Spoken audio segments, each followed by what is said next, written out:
Hey, welcome to the Outlander Positivity Hour, aka Hangoutlander. If you've been with us for any length of time, you'll know that it's not called Outlander Positivity Hour. It's just called Hangoutlander, but occasionally we like to say that it's Outlander Positivity Hour, and that usually just goes along with like it being super good or it being super bad and us forcing ourselves to like say something nice. And fortunately, this week, it's the former of the two. It was a great episode, episode 504, The Company We Keep. It was a great episode of Outlander. We're really excited to talk about it. Hi, I'm Beth. I'm the host of Hangoutlander, and we are collectively the Cool Table, and we are here to bring you all of the good gauze, all the good tea about how we felt about Hangoutlander. Is it gossip? It was just how you feel about something. If you're delayed on Facebook or on YouTube, I really have no idea why that's happening, and I cannot go in and fix it. So if it's delayed in on YouTube and you can't see us, head over to the Facebook feed if you can. If not, hopefully it will pop up. If not, I'm sorry. I'm really upset with you, YouTube. Maybe I should just start doing them just on YouTube and see how that works again. Alicia just said it was truly a great episode. Guys, it was. I hope everybody's well. Let's say hello to all my panels.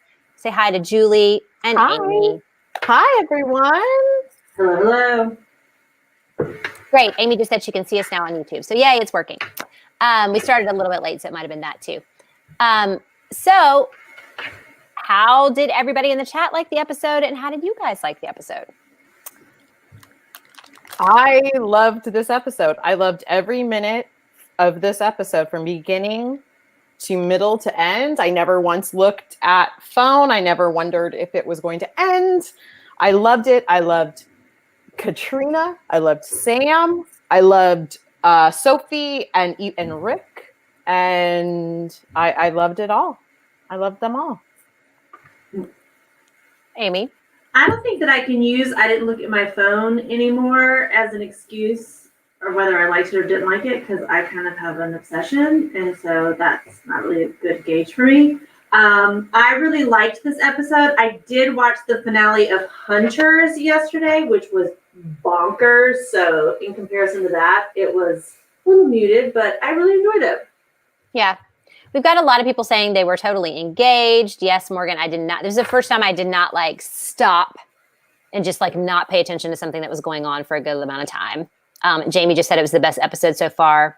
For season 5, absolutely the best episode so far. Far and away better than, they've just steadily been getting better. I really didn't like the first week. I actually can't remember if I liked episode 2 more or less than the first one, but episode 3 was good. And then this week was just far, far better. There was a couple of little weird things inside it, and we'll get to some of that. But I want to start out with something kind of, well, it's part of the episode, but I wanted to talk about it. I wanted to talk about Bree and Marsley just kind of separate, because I think that was one of the best uses of those characters that I've seen, period, from them at all. Like one of the best ways that they've kind of put us in the place of other characters and let us like talk to them. So what did you think of their section? Did we lose Julie? Yeah, she'll be back. Okay. I loved their section mostly because I love Marcelly, and while it didn't quite pass the Bechdel test, because I guess if you're talking about a rapist, you are indeed talking about a man. Yeah. But I just thought it was so real. Like, you're talking, oh, let me tell you about how I thought I was going to be able to kill my father. And Bree's like, you weren't able to do that. And Marcy's like, no shit, Sherlock. Like, it just felt like two girlfriends sitting around, like, having a chat. I feel like Marcelly really comes across as a modern woman very much in that scene. And I just really, I enjoyed it. That's where my favorite quote from, you asked us to come up with our favorite quote. Maybe I'm jumping the gun on that a little bit. But that was from that section when she's basically just like, let's just get drunk and sit here in the sacred silence. And I was just like, yes, that's the best thing a girlfriend can ever say to you. Yeah. For some reason, Lauren Lyle is bringing so much, I'm assuming of herself, but just like so much good female energy into the show. Whereas Marcelly in the books is background fodder for the most part. I mean, she's got some good moments, and there are times when you really root for, what she's doing or what she's saying. But for the most part, she's just another woman on the ridge. She's not Claire. She's not Bree. But I really thought that she is bringing something to Marcelly that it is bringing her to life in a way that we weren't expecting. And I read a really great article today, now that episode aired, that basically said Sophie and Lauren kind of fought for this relationship. That the creators or the showrunners at some point, they wanted to have Bree and Marcelly interact because, of course, they should interact. But they thought they were going to do maybe be rivals or do the little mean girl thing, and which would be so cliche and so worn out and so tired. And they kind of thought that these women, almost like kind of what I read in my recap, which is that these women they're the only peers that they have. They're both Jamie's daughters, for the most part. And they're both, married on the ridge and having children. They're young mothers. They're, experiencing all this at the same time. Of course, they would lean on one another, even if for whatever reason they couldn't get along. They would kind of have to. It's a good friendship. We haven't seen this kind of good friendship.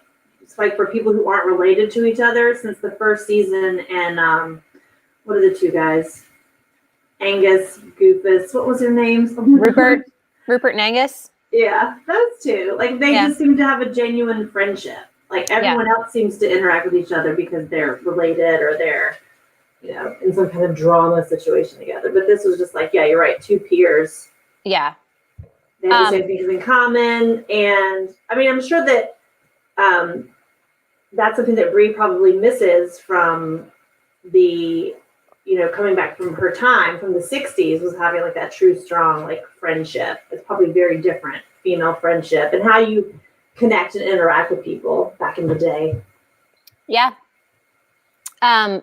Faith just said, is it just me, or is Marcelly nothing like her mother? Which is, it was actually interesting to me. I was thinking during that scene, women are capable of doing that kind of thing, coming up with that kind of empathy and good-natured advice and non-judgmental nature, usually from their mothers. I mean, the women that I know that are good like that tend to have had good mothers, or at least good female influences. And I was like, she didn't learn this from Leary. She didn't learn to just be a listener or somebody who's honest and, good at advice, or even just cares about the state of another woman. I feel like if she was like her mother, she would be constantly considering Bree as some sort of rival, either for, attention on the ridge or, resources or whatever it might be. Even just as Jamie's favorite or something like that. But she's not doing that. And it actually, made me think immediately of Leary and in all the ways Marcelly isn't like her mother, which I thought was interesting. I wish they could explore it. They may or may not be able to, but it was very good. Well, she did in that scene get me to have some empathy for Leghair when she was talking about how her father beat the shit out of them all the time. So that did make me feel. Yeah. And then I feel like maybe that's Marcelly is a survivor. There are some people who are in horrible situations like that, and they're just I'm not going to repeat these mistakes, and I'm going to get the hell out of here. And she saw Fergus as an escape, which I don't blame her. Right. And a lot of people in the chat are saying maybe she learned it from Jenny, she learned it from Claire, she learned it from Jamie. All true. She's obviously had other influences, and even Fergus, who was essentially raised by Jamie and some by Claire, to just,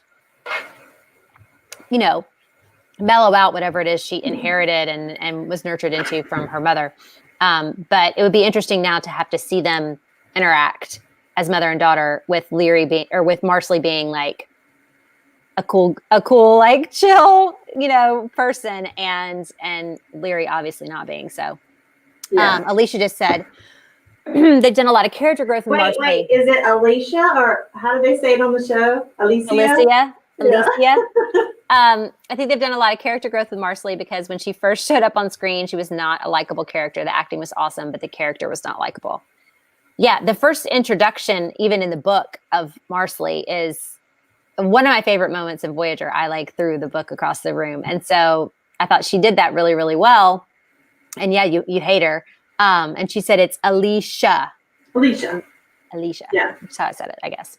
I'm telling you, on the show, they read a name and they were just like, how would Amy say it? Okay, it's the opposite of that. Yeah. I've not once gotten a name right. Yeah. I mean, maybe Brown. You got that one right. Yeah. Morton. I did like that part where I was like, what's your name, Brown? What's your name, Brown? What's your name?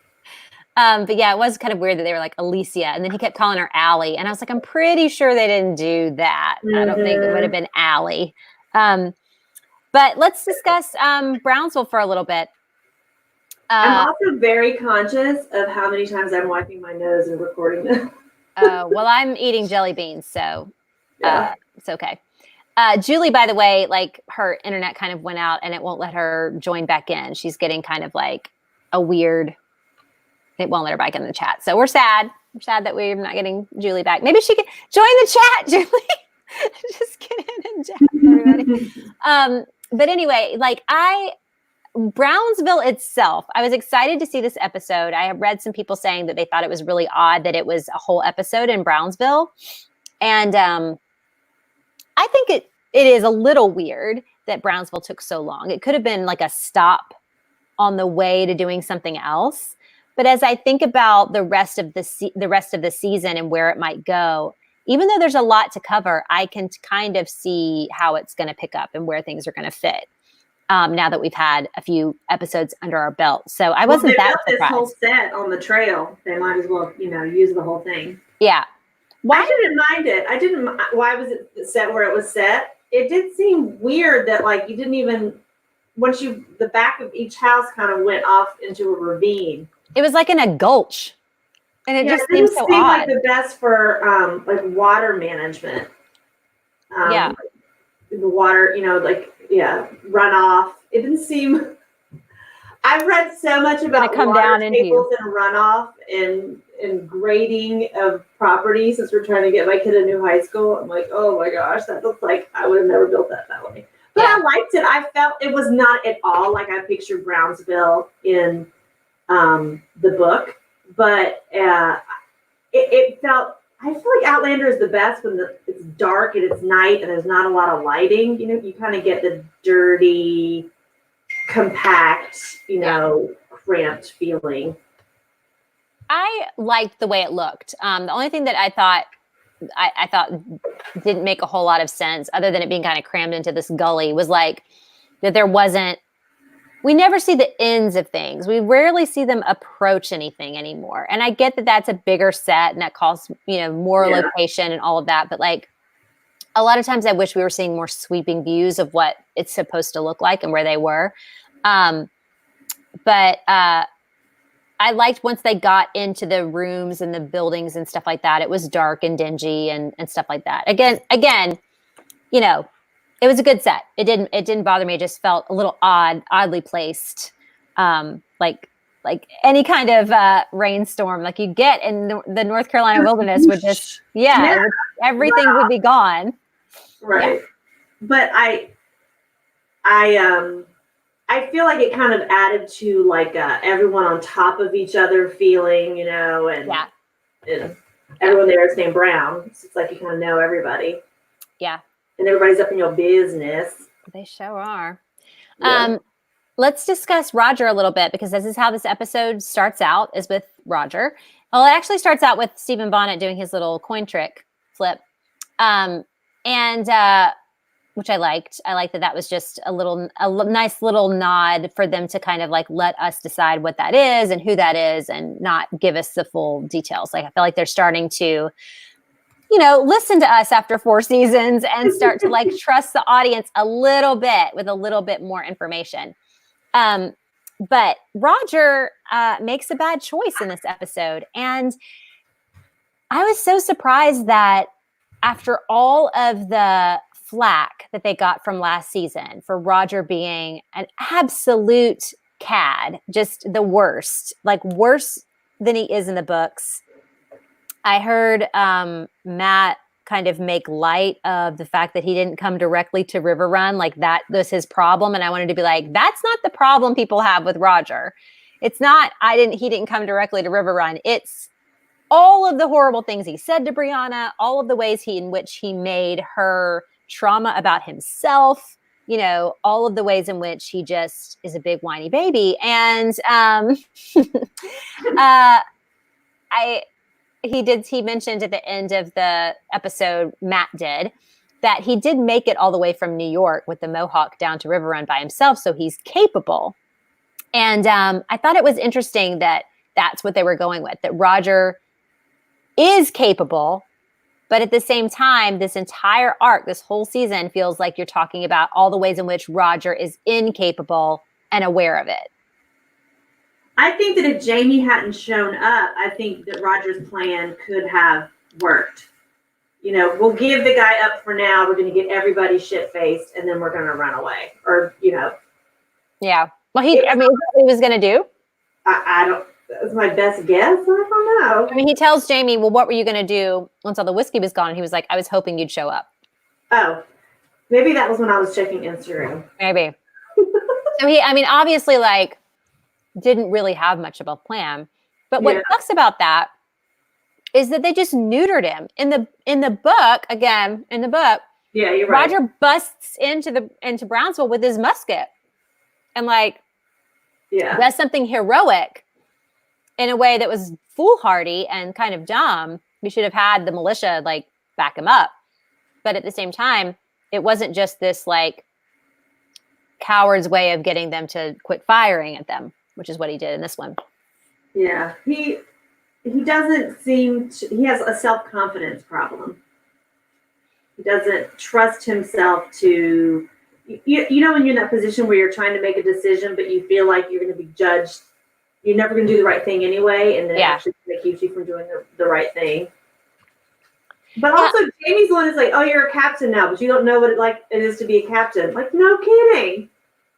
Of course he doesn't. I wouldn't either. I mean, liquid courage, you know, but that's about it. I mean, I fully understand Jamie kind of like wanting him to kind of teach him a lesson about how things work. But I also really hate that if they're trying to redeem Roger in any kind of real way, then let him do what he did in the book that made more sense. I mean, I don't know. A lot of people are, you know, is Roger book smart and Jamie is street smart? I think that they're both. But I don't like the idea that Jamie comes in and is constantly on Roger's ass, and they're trying to make it look like as if Roger's the educated one and Jamie's just like the fighting man, when Jamie's obviously super educated. Lachey just said the same thing. They need to give Roger a win at some point. Yes, and this could have been that, right? Oh, it could have been written a little bit differently, the outcome. Yeah. Yes. Julie's back. Absolutely. Yay, she fixed it. We're talking about Roger. I know you've been busy. Oh. But yeah, we're talking about Roger. Oh. Jamie just said, I'm not a Roger fan at all, but they don't seem to be trying very hard to make Roger likable. And I understand why they have to show Roger singing, but doesn't need to happen twice in one episode. Maybe they think that's what's making him likable, that him singing is going to make us be like, oh. And again, his voice is all state chorus at best. Right. He's not the great, I mean, there we go. But sorry for joining late. I'm so sorry. But hi, Amy. Your hair looks amazing. Right. So I thought the whole scene with Roger and the singing reminded me of like when I was a kid and I got in trouble and I knew I was going to get in trouble, and I would like try to like avoid my parents by doing like he had this look on his face and he was looking at Jamie and he's like, if I just keep singing, he's going to forget about all the shit I just did and I'm going to sing louder. That's what it reminded me of. Like if I vacuum, they won't notice that I like broke grandma's vase. Right. Yeah. Right. If I'm like, if I'm in my room studying, they're going to know I did not mean to fail a certain class. Okay, so we have a little conflict going on in the chat. Lachey just said, I cannot believe they plan to redeem Roger at all at this point, which I would say too, that if they're planning on it, they're not doing a very good job. But Mobius Strip, hi, just said Roger's going to kill Bonnet. Mark me. Oh, I think What so. do we think? Ooh. I think he will. I think he will. I think they would have to give it to Roger, because if they give it to Jamie, then what's the point of Roger? What's the point of Roger in the show at this point? If they give it just to Jamie Or to Bree. or to Bree. So Which I should think, be. And And that takes away such, if that's how they're going to redeem Roger, that sucks, because that I mean, I like that Bree is, in the end, makes the decision about what happens to Bonnet. Yes. right. Yeah. And I think it's going to be he's going to shoot Roger, or excuse me, no, sorry. I think he's going to shoot Bonnet. With Bree teaching him how to shoot, it's going to be, that's what's going to tie it to, that's what I think. I really hope it's Brianna. I mean, obviously there's what happens in the books, and we know some of us know what that is and some of us don't. I really hope that it's Brianna that gets to be the one to avenge her own self. Mhm. But I mean, what is there going to be for Roger to do? And going back to the singing, obviously they keep showing him sing. But in every other episode, I felt like it's been this big neon sign, like, look what Roger, this is the only thing Roger can do. He can do it. And in all of those episodes, it was clunky. It didn't really fit with what was going on. I mean, they were having a party and it still didn't fit. Right. We're having a funeral and it really didn't fit. Right. But in this episode, I felt like it was the first time where the singing did not bother me. No. It sounded good. Right. The song sounded appropriate, time appropriate, and all of that. And it wasn't obtrusive. You know, Jamie and Claire come in and he's singing, and then they go and have their talk, and it's in the background, and it comes back around. I mean, it wasn't just like a long stretched like portion of him just singing. So it was the cover band at the bar. Yeah. While everybody's drinking Dollar Draft. Maybe Roger will sing, distract Bonnet, and then Bree will kill Bonnet. Maybe. But in coming with what's coming next with Roger and why they Lachey, the song had a beat. This song slaps. Yeah, that song was the best one of the ones he's sung. Just put that out there. But I know that there's more coming with what happens to him, and that's why they have to show that he's a singer. But they haven't established that his singing is any kind of like moneymaker. Right. It's or that it even gives him some sort of purpose, which is the case in the Fiery Cross. It said it's giving him some sort of cachet with the Highlanders, and it gives them like a way to like actual, provide a little bit, and this is not that. This is just like his pastime. He's like dude with, graduate student with a guitar or whatever, and it's just super obnoxious. It's like me showing up like, yeah, I can do embroidery, and they're like, everyone can, Amy. Everyone can. It's like me when I show up to a party, I'm like, you need somebody to do karaoke? Just show me where the stage is. I brought Rotel dip. No shit, man. Yeah. Everyone made Rotel. Everybody brought Rotel dip. It's just Rotel, Julie. I know you're not from the South like we are, but it's just Rotel, not Rotel dip. Or it's like what we bring in California. Everybody brings a vegetable tray with hummus. Really? Hummus is a California thing. I'm so addicted to chocolate hummus and pretzels. Oh, it is my jam. I had never had chocolate hummus. Nope. Not once. No. Anyway, go ahead. Sorry. But I wanted to say one little thing about Fergus and Roger. Let's talk about this little conversation or this little relationship. They haven't really shown a lot of them together. I can't even think of a time that they've been really on screen together. And I think there was one point where they did have an interaction. I was like, do they even know each other? That kind of thing. Like they really aren't together on screen at all. Mm-hmm. And they were on screen so much at the beginning of this episode that I was like, holy shit, they look like they could be brothers. Yeah. Mm. They look too much alike. It's crazy. I loved Fergus's cape, by the way. I would just like everyone to, Torrid or Hot Topic, if you guys make a Fergus cape, I will buy that Fergus cape. I thought it looked like a little bit like Fellowship of the Ringy. Loved it. Don't even care. I don't even follow Lord of the Rings, and I loved it. I was like, fall 2020 for Julie. But no, I did feel like, but I liked their interaction together. But yes, they were very, very comfortable with each other. Yeah, which is fine. I just don't think they've established that. Right. Right. And I was really shocked, like how much their features, when you're looking at them together, And maybe it's the wigs, or at least Rick's wig, because I think that's really Cesar's hair. But Rick's wig and just the way they were colored, their coloring and everything, they just looked like they could be playing brothers. And it was very off-putting for a minute. They're too clean. This is my big complaint. Put some dirt on their clothes. Right. And then we see Morton, and I don't know what the guy's name is that's playing Isaiah Morton, but he looks like my Roger in my head. Very good looking to me. That guy is good looking. I thought he was great. I thought he did great the whole episode, whoever he is. Good job for you. But he looks like how Roger looks in my head. I hate his hat, though. Yeah, I do hate those hats. What are those hats? The tricone. The pork pie of the back in the day. A linen pork pie hat. Right. It reminds me of like an orderly at like a mental institution. That's what it looks like. A like mental institution orderly hat. It looks like the little hats that they wore in Chernobyl when they were going to work. Yes. Yeah. Chernobyl, yes. I really, that guy was very good. He was very good looking. I had an issue because the girl looked really, really young. Really, yes. And I know she's not. I'm pretty sure she's legal of age. But I was trying to pinpoint who he looked like, and he kind of looked like, who's that actor? Oh, crud. Tom Hiddleston. He looked like Tom Hiddleston to me for a brief. A little bit. Yeah. He was very Tom Hiddleston to me. And I was kind of like, oh, I thought he was great. Don't leave just yet. You know, and I don't know if it's that everybody on the show ends up looking like each other, but she looked like she could also be Leary's daughter. Mm-hmm. I was like, what is happening? Why does everybody look the same? Because they're all related somehow.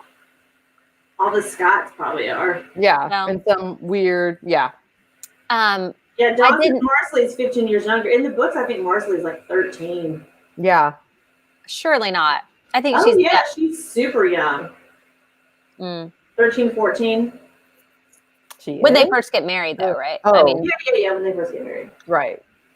Still, I thought that Alicia, whatever, that's ridiculous. Alicia. Sorry to all the Alicias out there, but that's Alicia. It sounds like Alicia. Barcelona.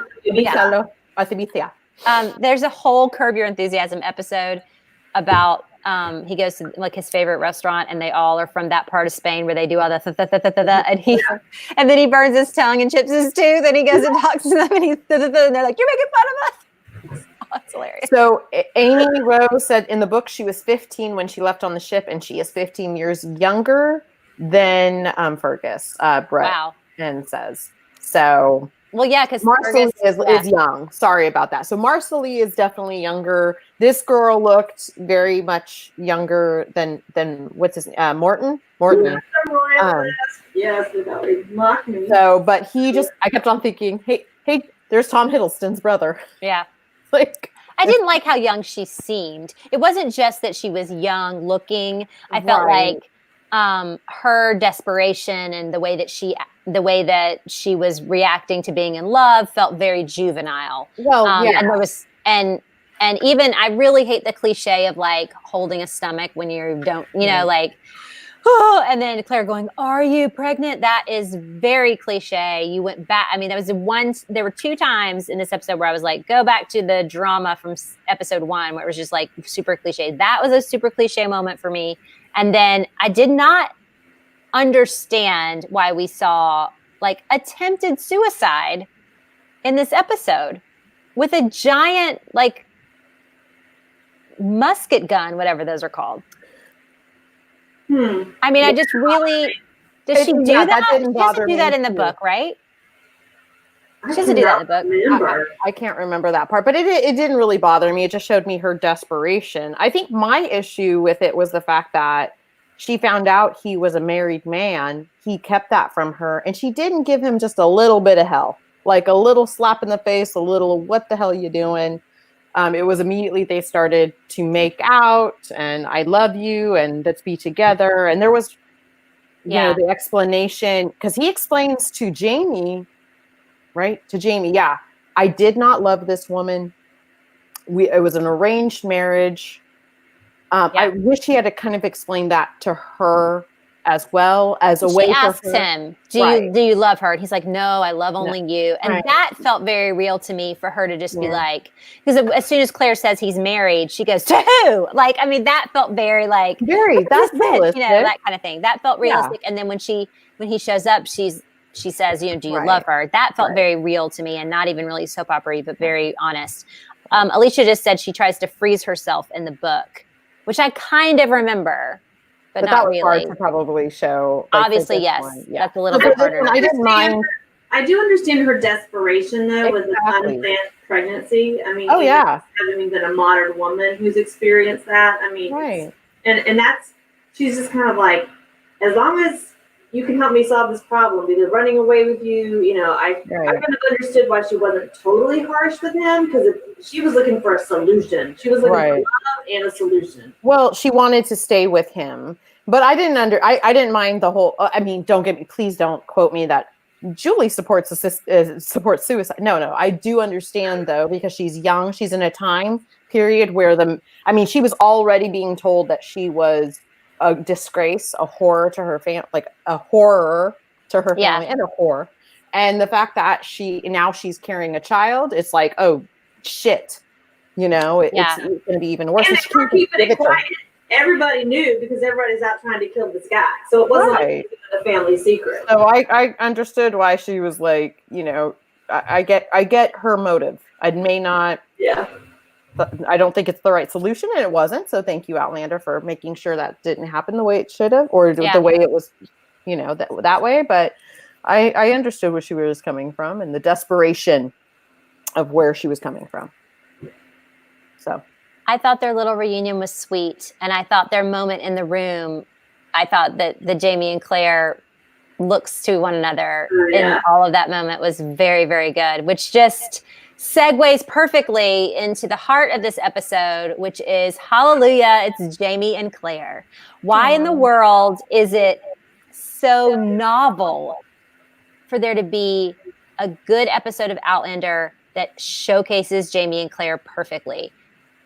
I said it, you know, in my recap, which is that if you ask us about season 4 and most of season 3, you have to pick with tweezers to find the Jamie and Claire in the moments. It doesn't matter how much they're on screen.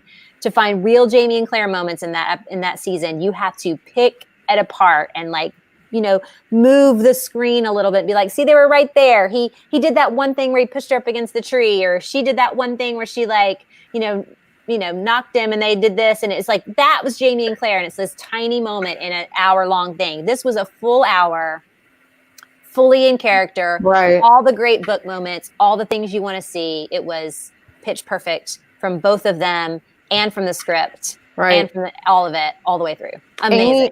Amy Rose says peak Jamie and peak Claire. Yeah. And absolutely. It was just from the littlest things too. We've talked about those little things that we like, those little things, like when they're drunk and he puts her, you know, they're holding hands and he twirls her. Yeah.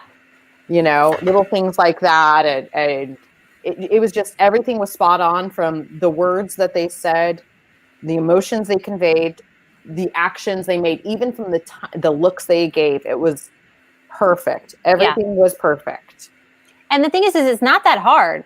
No. Like, Katrina and Sam know their characters well enough that when they're written well, you're going to see Jamie and Claire on the screen. They were Claire so much better in this episode. She had like a sense of humor. She wasn't maudlin. She was practical. She was very Claire in this episode. And Sam's really hit this season Jamie's humor, because I loved, you know, that line where he said to her, "Oh, Beecham, Randall, Fraser. Now Rawlings. Is there a husband I should know about?" You know, and she was like, "It's a pseudonym. All right, calm down." Like it was just the timing of their dialogue, I think, was spot on too. It was natural. Yes, it was very well paced. It was just really the right way that it should be. And it was book dialogue. That's what Alicia just said, book dialogue, which is really, Amy just said, yes, totally. That is what we're expecting to see, is we're expecting them to say the things that we want them to say.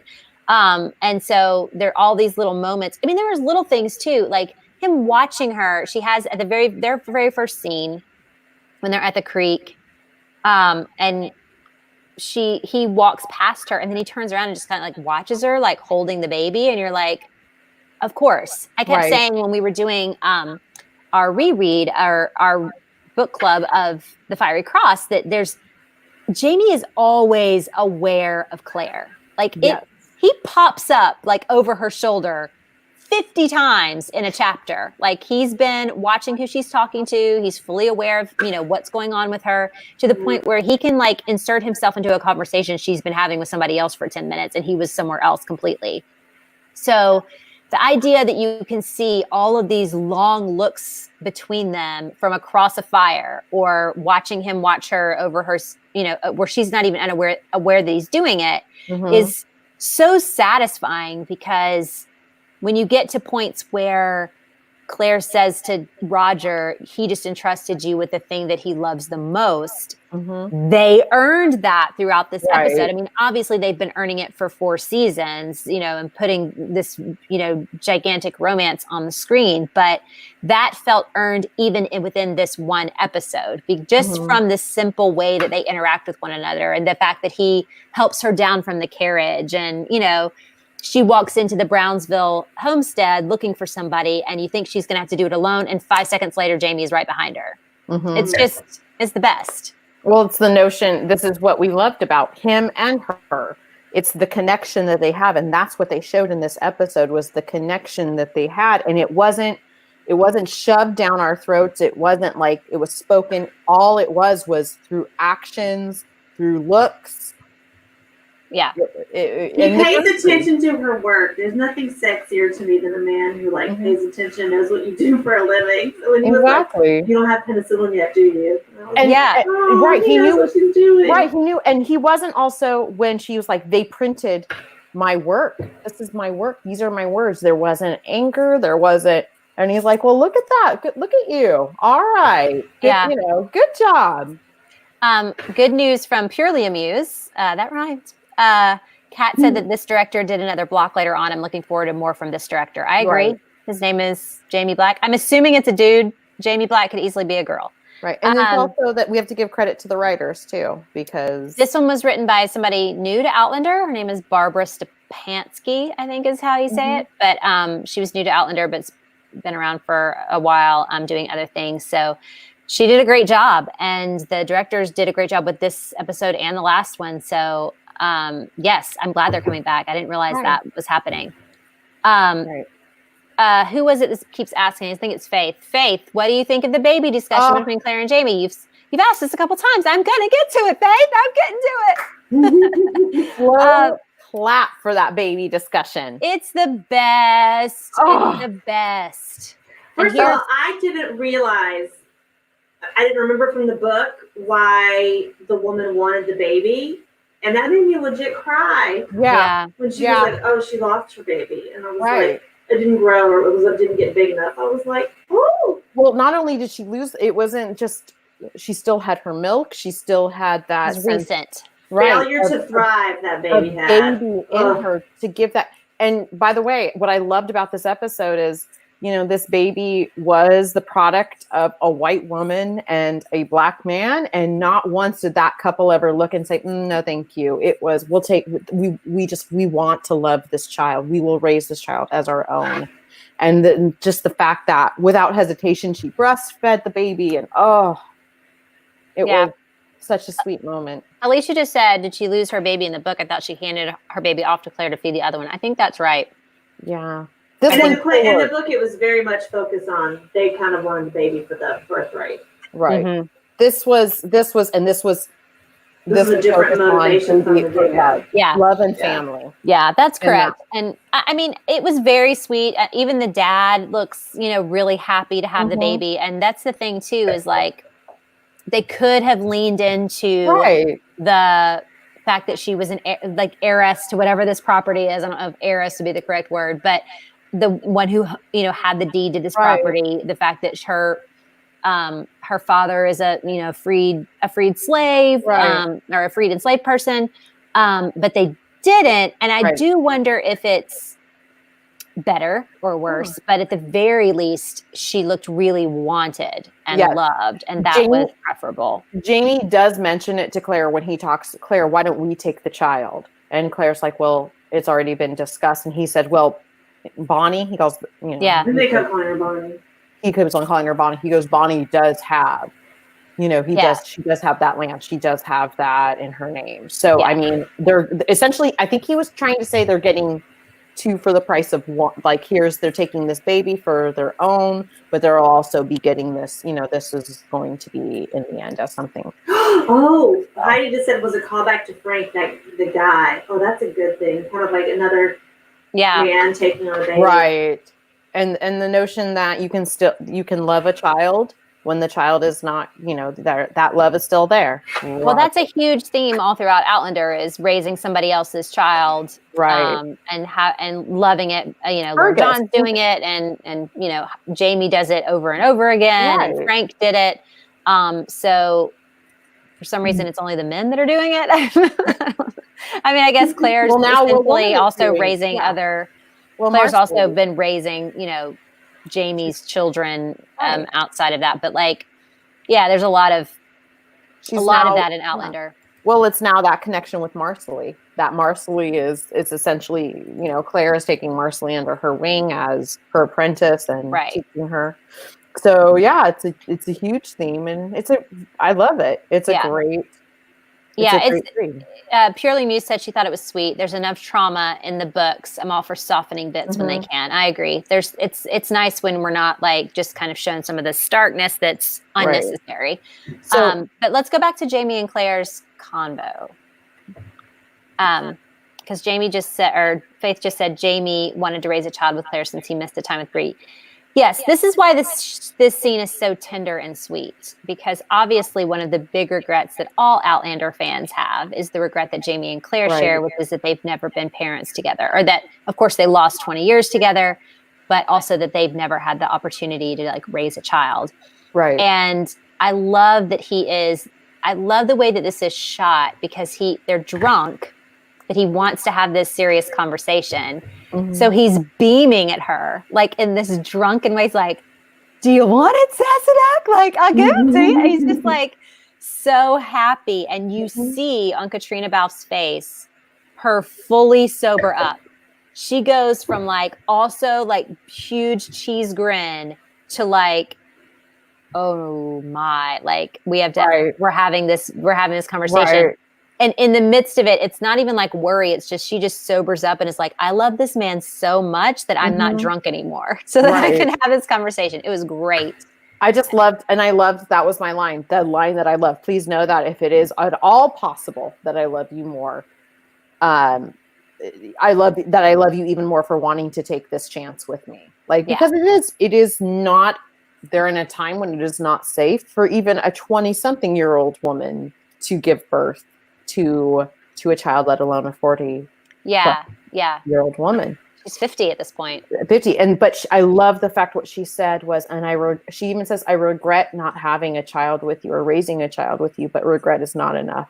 Yeah, and that broke my heart, because I think so many of us who are getting a little bit older, who don't have children, felt that line big time. Yeah. So. And I think that Diana is really, again, this is part of this scene is because it's coming directly from the book. Mm-hmm. Diana has said recently in an interview about this scene that Claire is a pragmatist. Yeah. Above all else, the woman is a pragmatist. And so for her to look at what they have and say, well, who's going to be, I'm going to be stuck with this baby. If we it's going to be a big problem if we have this baby. I'm going to be nursing it, or not really nursing it, but feeding it and changing it and toddling it around, and it's just going to be, it's going to change our lives completely, and we're not even going to get to spend time together, and I didn't spend 20 years away from you to have to do this. And Faith just said that discussion made this story seem more reality than fantasy, and that's 100% right. Very much true. Yeah, it's I would have loved for her to have said, yes, let's do it. But it's not realistic. It's not realistic for that time. And if it was left, you get tired. You're tired. yeah, they're grandparents. But also, like, if it had been left to the writers, just like the Brie and Marsley conversation, that they would have been at odds. If it had been left to the writers, this would have been a choice that Jamie and Claire wouldn't have made. I think it comes down to the more mature, more intelligent way that Diana writes in deference to the way that the writers write on the show, and they deviate. When you stick with the books, there's a deeper resonant chord from the characters that sings correctly and like makes more sense and has those moments for like you're saying, Julie, for you, that's just like honest and real. And Emily Faith just said, "Word, Julie." I was right there too. She agreed with you completely because it resonates a lot more. It's more real, and they just need to do it more often instead of. And they have been. That's why this episode was so great.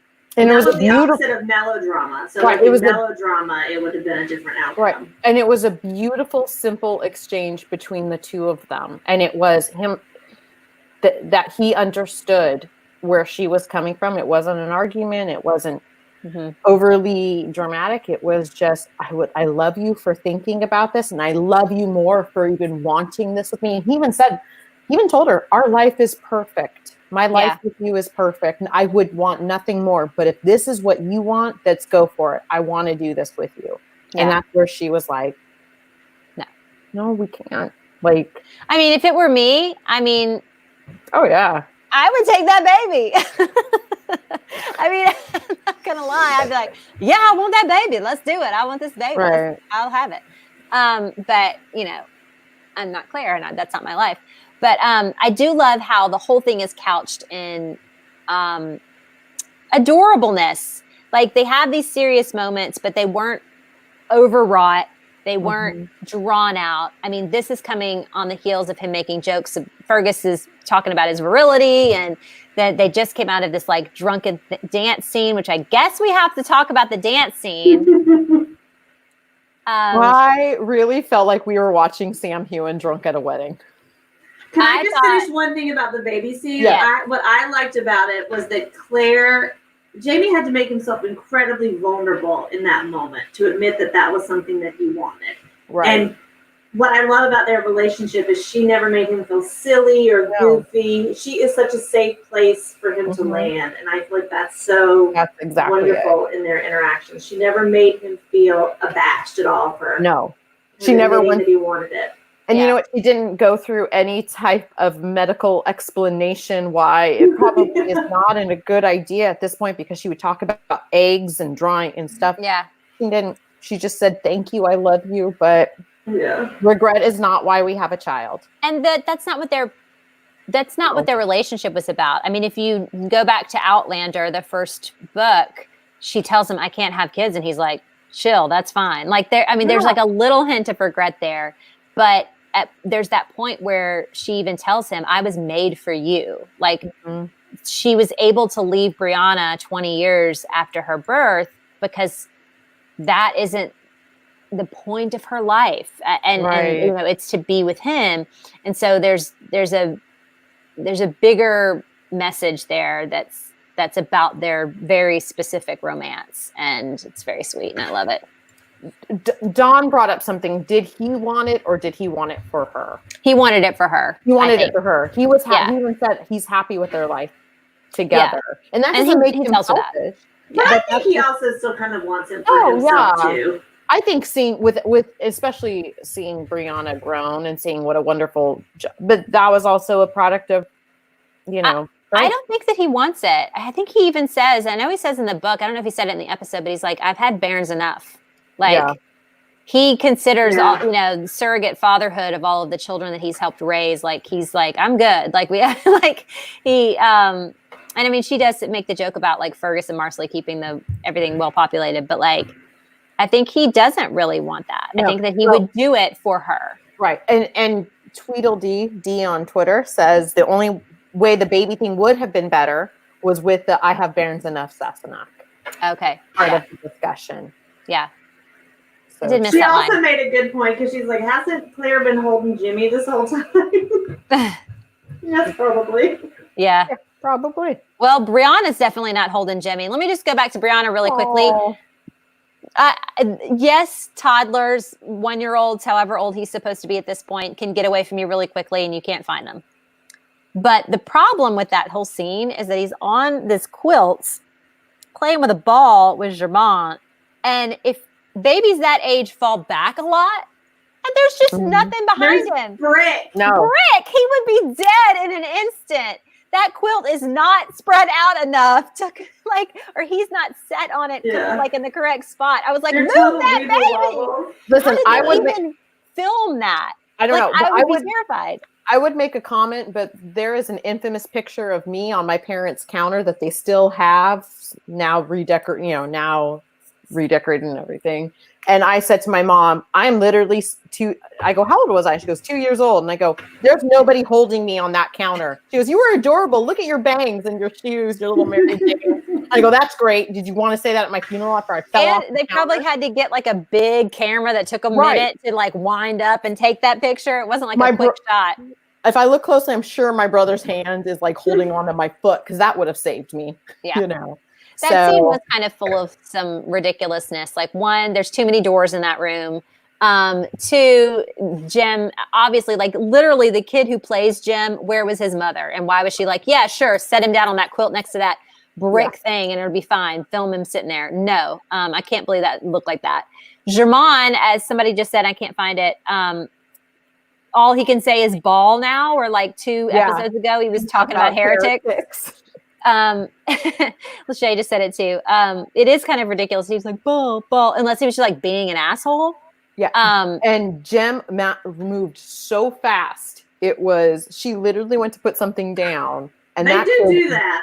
I've had Ruby roll under things and I'm like, where the hell what whole vortex did my child fall through? 2 different rooms. I was like, oh my God. Yeah. I mean, she was kind of gone for a long time because she goes and gets the wood and then she comes and puts it back at the fire and then she turns around. And it did take like a minute. Right. But yeah, that was pretty funny. But I loved the camera angle from far away, kind of the tension on that one, the fear on that one. Yes. That was good.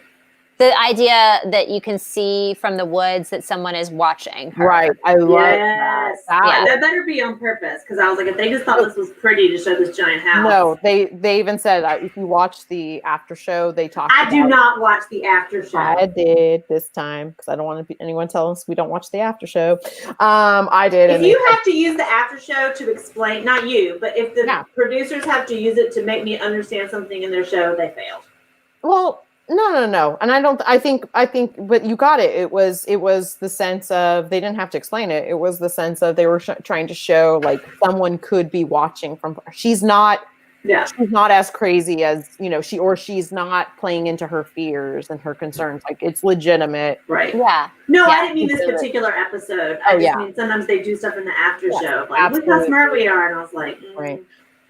And then I did like that. I feel like I Love Marcelly's reaction to it was kind of like, you went all in on that, didn't you? And I was just like, when Bree invents insurance on the ridge, she can be the actuary because she is worst case scenario Sally, which I totally relate to. Right. I would be like that too. I mean, like if I go outside, I have to like take my dog out to poop in the middle of the night. I'm like, where's Francis Dollarhide? I know Red Dragon is up in a tree watching me right now. Like that's exactly what's going on in my head, which by the way, if you don't get that reference, don't watch Red Dragon. It's the scariest thing in the entire world. It's my least favorite movie. I can't watch 10 seconds of it without having nightmares. So just don't do it. But that interaction between these two mothers and the two, they had a conversation, like, for me, that was a conversation of sisters right there. Yeah. And it was that sense where she was like, I killed my dad. Like, whatever. That felt like it came out of left field, but then, like, I liked where she went with it. But at first I was like, okay, Marcelly. I killed my dad. I prayed every day that he would die, and then he died. Like, I loved that. So I was just like, oh, she's trying to bond with trauma. So, well, let's end on a really sweet note, which is the dance scene. I love seeing Claire and Jamie very happy. I felt like you said earlier that it looked like Sam Heughan doing it, like drunken. I loved it. I thought it was absolutely Sam being like, I cannot believe I have to do this. Right. The things Yep. I do for this show. That was the look he had on his face, which was perfect because it's fully mirroring Jamie's, I can't believe I'm about to do this. Right. The things I do for these people. It was just like a perfect little bit of like meta. I loved it. I loved when he bowed to her and he's like, all right, here we go. He takes off the jacket and everything. And he's like stretching a little bit. And then he starts to go. And you're like, Sam's really doing this. Good for it him. was cute. It was cute. Great. Her joy is very great. It. Like, yeah. It felt genuine. Her joy felt genuine. Like, just like, all right, let's do this. Come on, buddy. Because I had to sing and dance first season for this show. Your turn. Yeah. So I love it. Has been a while since she had to sing and dance. Mm-hmm. Yeah. And then that was just great. And then, the crowd loved it. They loved it. And then they walked away drunk, twirling. And I loved it. Do we think that, I'm going somewhere totally different. Do we think that Stephen Bonnet is that close to them? Did he follow them from town, wherever they were? I don't know. And what town were they in where they would have seen Stephen Bonnet and yet Bree not have seen Stephen Bonnet? Right. I mean, it just would have been Williams Creek, right? Yeah. They're definitely building that tension. I Or guess maybe they're going to kill him off this season instead of waiting for next season if they do it by the books. Because you do start to get tired of Stephen Bonnet. Well, and she burned the pictures. And that whole sense of like. Well, they did a really great job of keeping the pacing going and keeping, and they're doing a good job of keeping him alive. Like the specter of Stephen Bonnet is still very much alive in this season. And I think that they were doing that on purpose. But at the same time, when you think about the logistics of it, you'd be like, if he's in Williams Creek or wherever they are while they're shopping, she would have seen him because it's about this big as my finger. And like, especially for him to have like been around Jemmy, it's not like they were in Philadelphia or something. Like, it wouldn't or maybe he came looking for them and he's just getting closer and closer because, Morgan asks, why does he care so much about Jem? And I think that's just part of the ego. The ego he's a psychopath. Because he finds out that Jem is going to inherit Jocasta's land. Right. And then there's lots of good stuff on Jocasta's land. So it doesn't make sense though for him to be there right now watching from the woods. Right. So, I mean, I liked it, but logistically, a little weird. We got to give Bree something to do while everybody's off. Right. And it's also just showing her PTSD and how it doesn't go away after one episode or her wedding night. That it's an ongoing process for her, and it's going to play into different aspects of her life. Yeah. So absolutely. Can I have my one nitpick about the show was when Jamie asked Claire, well, there's not going to be any fighting because you don't know of any, you haven't heard of any battles. And I was just like, she would not know. Ask her which Revolutionary War battle she knows of besides like Concord, which, was close to Boston because she just happened to live there. Yeah. She also mentions, though, that, Bree, she goes, I don't know of anything. And she mentions Bree. Bree doesn't remember anything. And I'm like, well, I mean, how many battles do we remember? Like the ones I remember have like raps in Hamilton. Like I know Bunker Hill, and I don't even know who won that. I mean, and I know the Civil War battles by the Southern name and then the Yankee name, but again, who won certain ones? No, and skirmishes around the way. It's just like no clue. Hard. And that's, perhaps Claire should have brought back a history book. Yeah. I don't think she didn't bring back. An Encyclopedia Britannica. She didn't quite know where she was going to be either. Right. But you guys talked about your favorite line from this episode. My favorite line was when Jamie goes and looks at Morton and he says, well, what disarray have you and your cock brought upon our endeavor? And I feel like it should be on a t-shirt. What disarray have you and your cock brought upon our endeavor? And just a picture of Jamie Fraser underneath. Just a picture of all dudes. Right. What disarray have you and your cock brought upon our endeavor? I feel like that is pretty much what, like, you would put a picture of like Harvey Weinstein.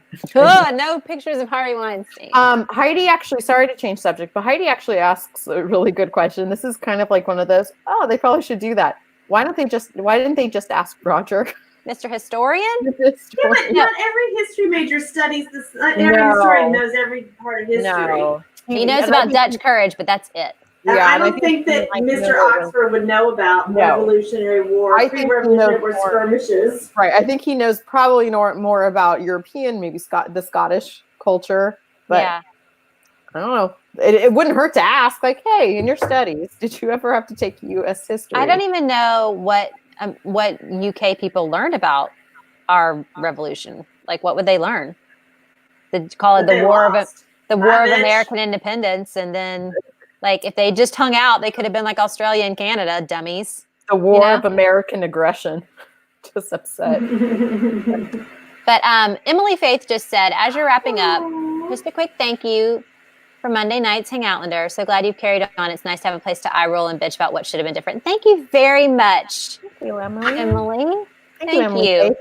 Thank you for saying that. We don't always get people saying thank you. No. So it's nice. Thank you. It's nice. And in that, just let you guys go for the night with a great episode of Outlander, a fun episode of Hangoutlander. Thank you guys for joining us. We'll be back next week. I say this every week, but we'll see you next week for another Hangoutlander. And I really appreciate you guys being with us. Thank you. Bye. See you next week. Bye, bye, bye, bye.